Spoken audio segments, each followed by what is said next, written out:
kuti mweya wangu mirira nguva yaMwari. Amen. Pane nguva dzaunofunga kuti Mwari vanonoka. But ladies and gentlemen, I want to tell you kuti Mwari nguva yavo ndo yakanaka. Nguva yaMwari inounza zvinhu zviri permanent. Nguva yavanhu inounza zvinhu zviri temporary. Tinogona kuchiona uri nacho nhasi, but kana chiri chevanhu haugari nacho nekusingaperi. Amen. But when it comes to the time of God, inounza zvinhu zviri permanent. Amen. So this song yatira kuimba ndauti kana uine chinhu chauri kuti Mwari chinoitika rini, I want you to tell your heart, your soul, kuti mweya wangu mirira nguva yaMwari. Amen. Mweya wangu mirira tenda kuna Mwari. Mweya wangu mirira singotenga kuna Mwari. Iwe mweya wangu mirira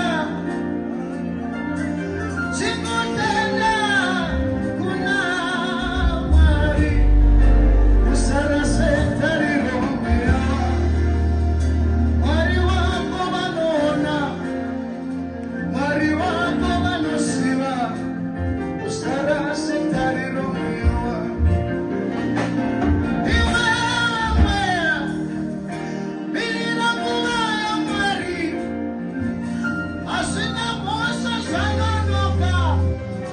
Mirira, mirira, mirira, mirira, mirira mweya wangu.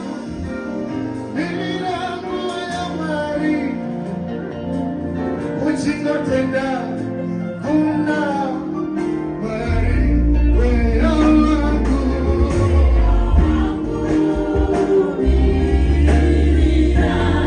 tenda kuna Mwari.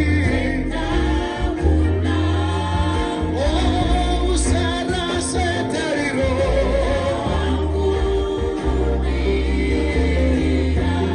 Singotenda kuna Mwari. Oh,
My next song, I'm going to invite Minister Chimunu to come and help me.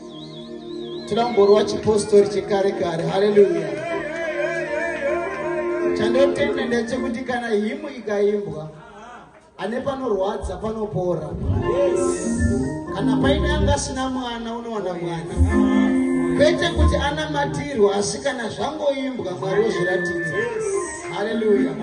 Chandoziva ndechekuti kana zita rake rikadanwa anosara asina option asi kuzviratidza.